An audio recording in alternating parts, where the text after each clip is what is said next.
Est-ce que vous vous sentez libre? Les gens qui réussissent et les gens qui ne sont rien. La meilleure façon de se payer un costard, c'est de travailler.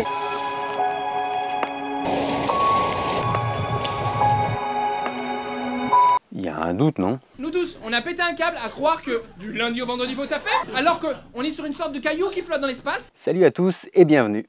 Aujourd'hui, on s'intéresse à un des symboles de notre culture, la liberté. Qu'est-ce que c'est? Comment ça se traduit? Est-ce que c'est une réalité? C'est ce que nous allons voir. D'autant plus que, comme vous l'avez compris, c'est pas clair cette histoire. Ça mérite qu'on creuse un peu, qu'on y regarde mieux. La liberté d'expression, c'est précieux, c'est pour ça qu'il faut la défendre, la préserver, en fermant sa gueule. Allez, installez-vous, je vous emmène faire un tour en liberté.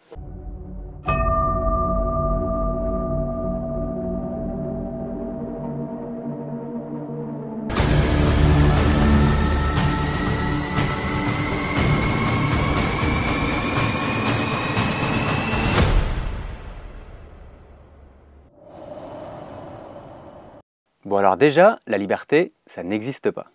Ah bon? C'est un concept, une idée sortie de l'esprit humain pour qualifier des affaires humaines. À l'origine, on s'en servait pour distinguer des esclaves des autres êtres humains. Pour faire simple, être libre, c'est pouvoir décider et agir sans contrainte. Qu'est-ce que ça veut dire? C'est d'abord que personne ne puisse me forcer à faire quoi que ce soit. Et si quelqu'un tente de le faire, c'est avoir la possibilité de lui désobéir. Ensuite, c'est pouvoir agir en étant délesté des contraintes pratiques. Ça peut être le cas, par exemple, si je décide de partir m'installer ailleurs, que rien ni personne ne m'en empêche, et même qu'on m'aide à le faire. Pour finir, c'est avoir la possibilité de changer les règles sociales. Sans société, pas de liberté. Et les règles de la société, c'est quelque chose qu'on décide ensemble. Tu peux pas, quand tu vois quelqu'un, tu peux pas d'entrer comme ça, lui sentir le cul. C'est un consensus entre des êtres humains qui doit donc pouvoir évoluer en fonction des circonstances. Et pour cela, il faut pouvoir le corriger, le renouveler ou même le révolutionner régulièrement. À ce stade, vous l'aurez sans doute compris, c'est la société, en soulageant les individus de ces contraintes par l'action combinée de tous ses membres, qui rend la liberté possible. Et c'est donc elle qui décide comment. Alors, cela étant vu, pour nous, occidentaux, et plus précisément français, la liberté c'est quoi?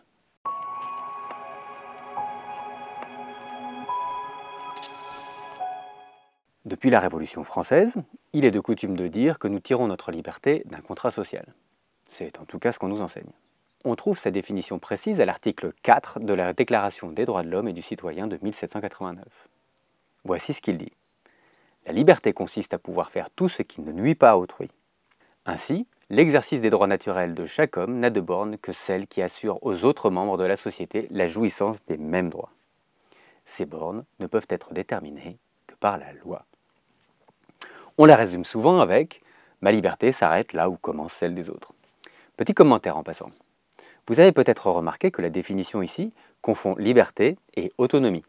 Ici, la liberté naturelle, c'est tout faire tout seul, sans risque d'oppression. Mais agir seul, c'est pas agir sans contrainte. C'est prendre en charge la contrainte. Et ça, c'est agir en autonomie. Mais bon, bref, revenons à nos moutons.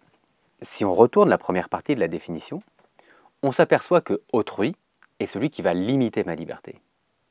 Et cette limite dépend du très subjectif concept de nuisance. La liberté dépend donc de l'endroit où on situe la nuisance. Fondamentalement, cela fait de nous des concurrents. Et la concurrence, ça crée des tensions. Et dans une société, les tensions, c'est pas bon. Alors comment faire pour éviter que tout le monde finisse par se taper dessus? Eh bien, il faut une contrainte efficace, indépendante et suffisamment incontestable pour mettre tout le monde d'accord. En un mot, il faut la loi. Et dans ce cadre, la liberté revient à pouvoir faire tout ce qui n'est pas interdit. Mais bon, du coup, la loi, c'est quoi? Pour ça, il faut regarder l'article 6, qu'on résume. La loi, c'est l'expression de la volonté générale à laquelle tout citoyen peut concourir. Son élaboration est un processus qui doit être guidé par l'intérêt général, c'est-à-dire le bien de tous. C'est quelque chose qui dépasse nos intérêts particuliers. Mais je vous rappelle qu'on est tous des concurrents, voire même, on le verra après, des antagonistes. Poursuivre l'intérêt général paraît donc difficile, voire même impossible. Sauf s'il existait miraculeusement une catégorie de personnes qui auraient justement l'intérêt général chevillé au corps. Des gens plus capables, plus vertueux et plus talentueux que les autres, qui sauraient exactement quoi faire. Des gens qui sauraient se reconnaître entre eux et qui nous diraient quoi faire. Des gens brillants, comme Par exemple, ceux qui ont rédigé la Déclaration des droits de l'homme et du citoyen. Pas de doute, il faudrait leur faire confiance, et d'ailleurs, les laisser se charger de toutes les affaires de l'État. Enfin, bref. Pour résumer, l'expression de nos libertés naturelles entraînant indubitablement des conflits, il nous faut la limiter en nous plaçant sous l'égide de la loi, en laissant une élite compétente s'en occuper. Je ne suis pas un Français moyen. Laissez les gens un petit peu vivre leur liberté. Ce qui est fou, c'est que ça nous paraît naturel aujourd'hui. Mais il faut quand même reconnaître qu'on est là face à une vision sacrément pessimiste de la société. Vraiment très pessimiste. Alors attention, il n'est pas question de juger les intentions des auteurs d'un texte vieux de plus de 200 ans avec un point de vue contemporain. Les idées sont le reflet d'une époque et d'un contexte. Mais ce sont ces idées qui ont construit le monde dans lequel on vit aujourd'hui. Je vous rappelle que c'est la culture occidentale qui domine le monde. Et le résultat, c'est pas très joli. C'est donc pas complètement inutile d'y jeter un œil critique.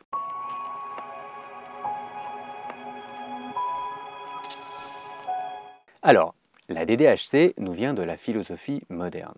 Et la philosophie moderne, qui va se développer entre le XVIe et le XVIIIe siècle, c'est une toute nouvelle manière de voir le monde, dans laquelle Dieu est remplacé par la science et la raison. Son origine se situe dans l'effroi que suscitent les guerres de religion à la fin du XVIe siècle, en Europe, et qui fait exploser le caractère sacré de la morale chrétienne.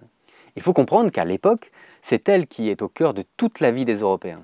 L'opposition des catholiques et des protestants démontre qu'elle n'est pas incontestable et qu'elle ne peut donc plus servir de base à la société. On est face à un risque d'effondrement et il est urgent de la remplacer par autre chose.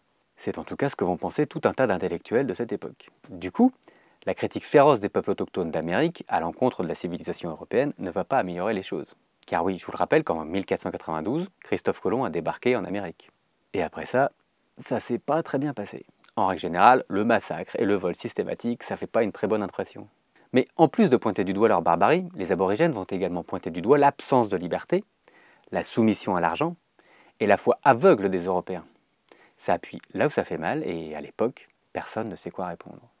Bref, vous l'aurez compris, en Europe, pendant cette période, on n'est pas très bien dans ses baskets et on cherche un peu comment s'en sortir. Et la lumière va venir d'Angleterre.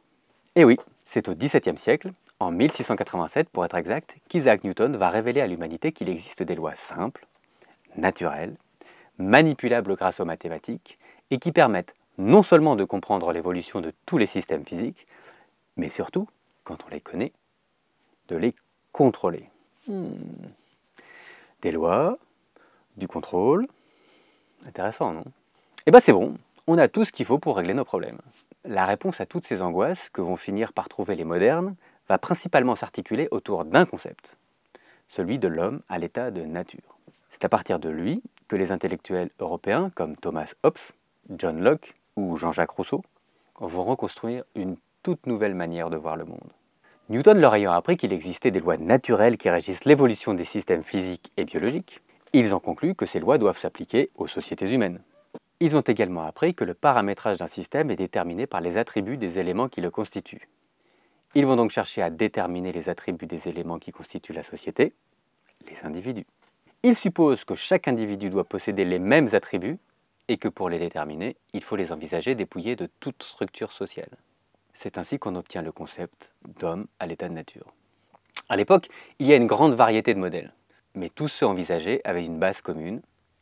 À l'état de nature, un individu est isolé, solitaire et n'agit que par intérêt personnel. C'est en se basant sur ce concept qu'on a reconstruit une vision du monde. Je vous explique le raisonnement. En étant isolés les uns des autres, personne ne peut forcer personne à faire quoi que ce soit. Il n'y a pas de conflit d'intérêts. La liberté est donc totale. La liberté, qui découle de notre état de nature, est dite naturelle. C'est celle des sauvages. La conséquence de cela, c'est que toute association diminue par principe la liberté des individus. Tout projet de société ne peut alors s'expliquer que par une alliance de nécessité, et pour ce faire, il faut faire preuve de raison. Choisir de s'éloigner de son état de nature pour s'associer à d'autres, en faisant preuve de raison, c'est être civilisé. Comme c'est de cette association que naît le progrès technique, et que c'est le progrès qui libère les individus des tâches les plus ingrates, c'est donc lui qui offre la liberté et le bonheur aux individus. Plus le niveau de progrès est élevé, plus le niveau de civilisation est important, et plus le bonheur est élevé. Malheureusement, l'homme restant ce qu'il est, il est toujours voué à privilégier ses intérêts personnels. Il aura donc toujours tendance à tirer la couverture à lui, en risquant de détruire la société. Pour remédier à ce problème, on a les lois naturelles qui régissent l'individu, comme la gravité régit les planètes. Et c'est en les manipulant qu'on finira par trouver un point d'équilibre qui stabilisera la société et garantira la paix éternelle. C'est QFD. Bon alors on résume. Une société civilisée, guidée par la raison, n'est possible que si l'ensemble des individus qui la composent renoncent à leur liberté naturelle, en échange du progrès, qui leur offrira un autre type de liberté. C'est ça qu'on appelle le contrat social. Pour la petite histoire, cette manière de voir permettra à John Locke, encore lui, et Anne-Robert Jacques Turgot, dit Turgot, d'expliquer que la supériorité technologique des Européens démontre de manière incontestable leur supériorité morale, cela faisant d'eux des êtres civilisés de fait, et rendant les autochtones sauvages, et donc inférieurs. Et cela permet de les ignorer, et du même coup, de désactiver leur critique. Bah oui, c'est des sauvages, ils ne comprennent pas de quoi ils parlent. Et le résultat en sera le plus grand pillage de l'histoire, et l'extermination systématique des peuples qui s'opposent au progrès. Mais bon, revenons à la liberté en elle-même. On l'aura compris, on est sur une vision très pessimiste de la société et de l'être humain.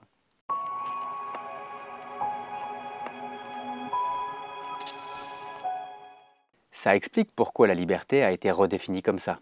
Car oui, il s'agit bien d'une redéfinition par rapport à la manière dont toute l'humanité avait pensé la liberté jusque-là. Mais concrètement, est-ce que ça marche? Est-ce qu'on est libre aujourd'hui? Reprenons l'exemple du début, la liberté de partir s'installer ailleurs. Alors oui, théoriquement c'est possible, une fois qu'on a effectué toutes les démarches administratives, mais surtout si on dispose de l'argent nécessaire pour le faire.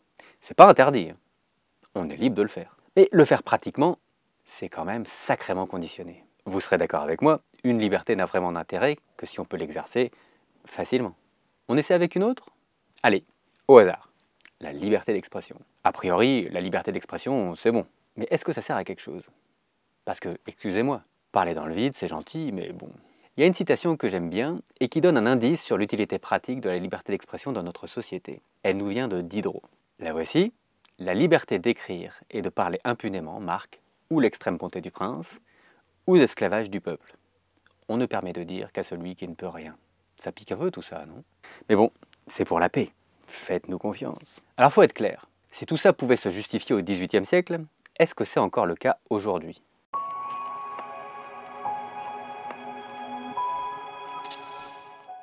Est-ce que tout ce qu'on a appris depuis ne permettrait pas de déboulonner ce concept et de penser la société de manière un peu moins pessimiste?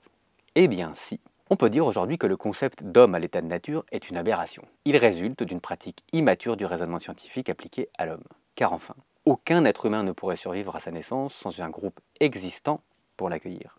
Sa personnalité, sa culture provient de l'influence de ce groupe, mais également de son influence sur le groupe. C'est quelque chose d'hétérogène et de dynamique. L'individu n'est pas solitaire, mais intégré au cœur de la société, comme le chaînon d'un réseau de neurones.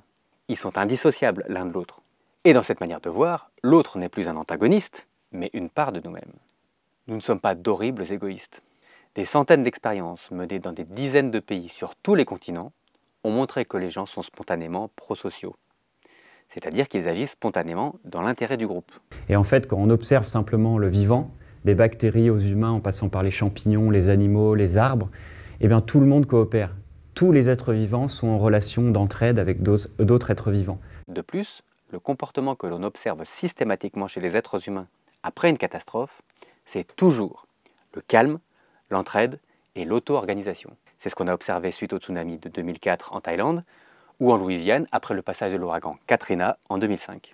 C'est rigolo quand on songe à tous les films américains qui, dans ces circonstances, imaginent le chaos et le pillage. Mais bon, il faut bien dire qu'il existe parmi nous des individus plus égoïstes que les autres. C'est d'ailleurs un trait que nous partageons avec toutes les espèces vivantes. Et on a pu mettre en évidence que les raisons pour lesquelles ce genre d'individus venait embêter les autres dépendaient de l'environnement. Plus la conjoncture est favorable, et plus ils s'imposent. Et ce faisant, ils affaiblissent le groupe dans son ensemble, parce qu'ils font obstacle à l'entraide. Car c'est justement l'entraide qui rend le groupe robuste et moins vulnérable au bouleversement. Intéressant quand on sait que notre société sélectionne et valorise précisément ce type d'individus au lieu de les empêcher de nuire.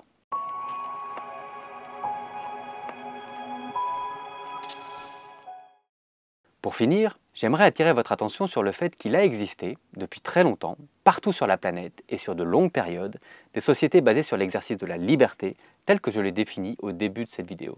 Dans ces sociétés, la liberté ne s'exerçait pas au détriment des autres, mais chacun œuvrait pour la garantir à tous. Elle s'arrangeait notamment pour fortement décorréler l'amassement de la richesse et le pouvoir politique. Ainsi, le fait d'être riche n'accordait aucune prérogative, au contraire, et la liberté de chacun était un enjeu défendu quotidiennement. Il n'est évidemment pas question de prétendre que ces sociétés étaient parfaites, mais qu'elles étaient pensées et en constante évolution autour de l'idée que la liberté individuelle était sacrée. La plupart des sociétés autochtones nord-américaines rencontrées et éliminées par les Européens entre le XVIe et le XIXe siècle fonctionnaient sur ce principe. L'exemple le plus célèbre était celui des Wendat, aussi appelés Hurons, qui comptaient à peu près 30 000 personnes et qui vivaient dans l'actuel Ontario canadien, à côté du lac Huron. Pour finir, bien qu'on ne puisse pas parler de société libre, ça me paraît important de rapporter qu'au Moyen-Âge et à la Renaissance, partout en Europe, des villages disposaient d'une assemblée d'habitants qui prenaient en commun des décisions portant sur les enjeux politiques, communaux, financiers, judiciaires et paroissiaux. Les rois et les aristocrates se contentaient alors de gérer les affaires liées à la guerre ou à leur domaine privé, d'administrer la justice et d'organiser les corvées. C'est d'autant plus intéressant quand on sait que toutes ces assemblées ont progressivement été interdites à l'époque moderne.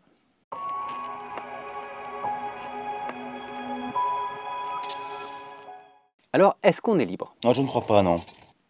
Je parle de liberté concrète, pas juste pour rire. Alors attention, je tiens à préciser qu'il n'est pas question dans mes propos de remettre en question le principe des droits de l'homme. Au contraire, il me semble tout à fait indispensable. Par contre, cela ne veut pas dire qu'on ne peut pas en critiquer son énoncé. Et justement, concernant la liberté, il me semble avoir démontré que celle qui nous était donnée n'était pas sans défaut. Il serait rudement temps de se la réapproprier et d'imaginer une société dans laquelle la possibilité de l'exercer serait une réalité et pas un concept abstrait et par défaut.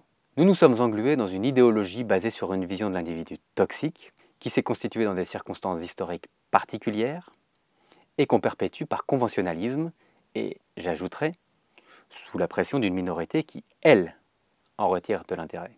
C'est justement parce que nous n'exerçons plus notre liberté tous ensemble qu'on a laissé des autres décider à notre place et nous conduire au désastre social et écologique dans lequel on se trouve. Et c'est également pour cela que nous ne parvenons pas à nous y attaquer ensemble. Il serait peut-être temps de s'y mettre, qu'on s'invente une société mature, responsable, intégrée à la réalité, et dans laquelle la vie mérite juste d'être vécue, quoi. Et pour ça, pas le choix, il faut s'y mettre tous ensemble. Alors voilà, j'espère que cette vidéo vous a plu, qu'elle vous a appris quelque chose. Si c'est le cas, n'hésitez pas à liker, à partager, à écrire un commentaire, ça aide pour le référencement.